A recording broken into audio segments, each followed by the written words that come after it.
é um dos contos de fadas mais famosos de todos os tempos. Seu enredo vai muito além da jovem obrigada a se casar com uma horrenda fera que no final se revela um lindo príncipe. Aqui você encontra reunidas duas variantes deste clássico, dois textos saborosos e imperdíveis.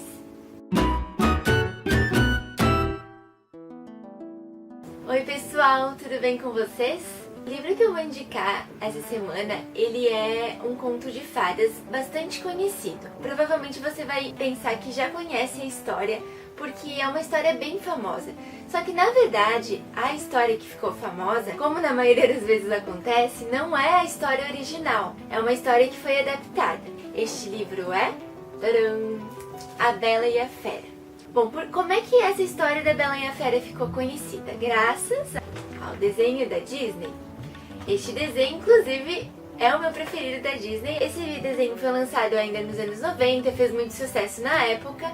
Como a gente bem sabe, muitos dos desenhos da Disney, principalmente dos clássicos, são contos que já existiam, que eles adaptaram, né? Fizeram algumas modificações, tiraram as partes mais tensas, fizeram com que todos tivessem um final feliz. No caso da Bela e a Fera, também é um conto que já existia anteriormente. E recentemente, no início desse ano, a Disney lançou o desenho em forma de filme, né? Com pessoas mesmo, tendo a Emma Watson como protagonista, fazendo a Bela. Obviamente eu fui assistir, eu amei muito o filme, mas claro, ele acompanhou mais ou menos a história que é contada no desenho da Disney. A história da Bela e a Fera voltou à moda, digamos, todo mundo voltou a falar sobre isso e, claro, pensando nisso, a editora Zahar fez uma coisa muito inteligente e lançou um livro muito legal, que é esse aqui, um livro muito bonito, por sinal, com os contos originais. Então são dois contos, a versão original e a versão clássica.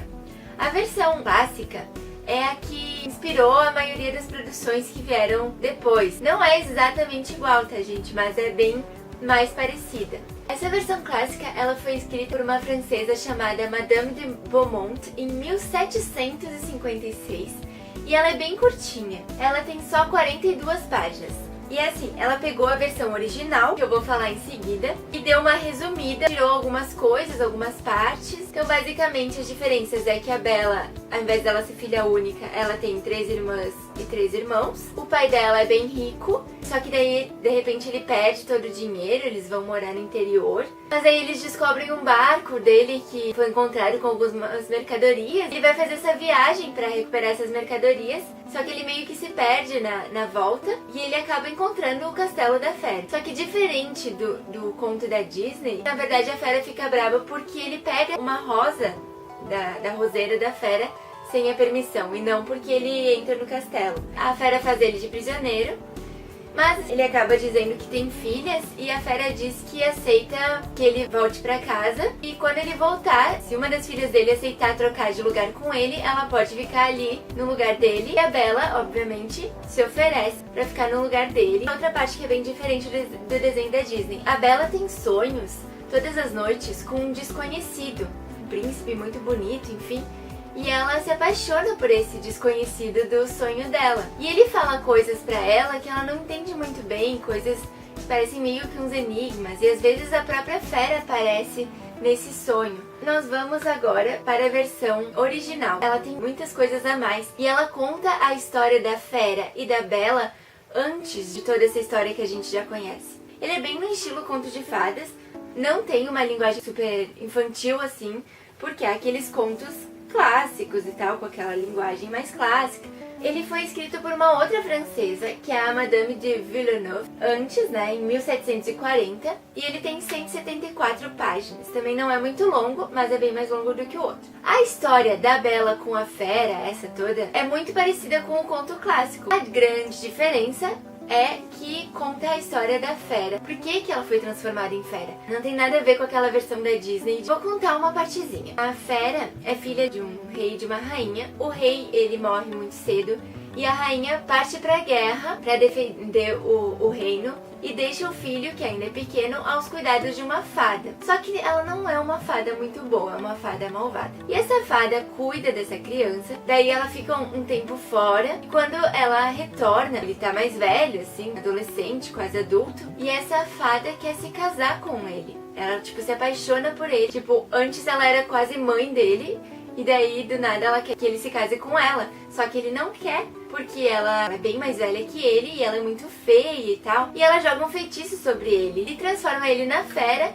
Também tira essa parte da inteligência e tal dele e diz que ele só vai poder sair desse feitiço se ele conseguir fazer com que uma moça se apaixone por ele. Isso tem uma outra fada, que daí é uma fada boa, que tenta meio que ajudar. Ele conta também a história da Bela e em determinado momento, a história antiga, tanto da Bela quanto da Fera se encontram. O que eu posso dizer é que a história da Bela também tem a ver com fadas e se cruza com essa fada má também. Eu não vou contar, porque daí fica pra vocês lerem no livro e tal.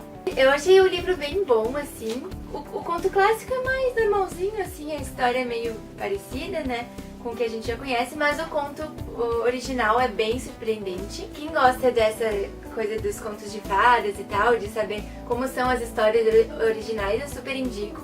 Pra quem gosta da Bela e a Fera, vale a pena saber como é que é a história que originou o desenho e os filmes que vieram depois. O livro ele é muito bonito, além dessa capa bonitinha, ele tem várias ilustrações dentro, ó. Ah, tem uma outra coisa que eu quase esqueci de falar. Na introdução desse livro, ele fala de uma história real que pode ter baseado esse conto da Bela e a Fera. É sobre um homem chamado Pedro Gonzalez, que ele tinha uma síndrome muito rara chamada síndrome de lobisomem, originária de uma mutação genética, e foi oferecido em casamento a uma linda jovem e até o dia do casamento ela não conhecia o aspecto do seu noivo. Contar essa partezinha só, depois fala mais do que aconteceu depois. É uma história real e que muitos acreditam que foi inspiração para esse conto da Bela e a Fera. Então eu espero que vocês leiam, é bem interessante mesmo. Se você gostou do vídeo, dá um like ali embaixo, assiste os outros vídeos.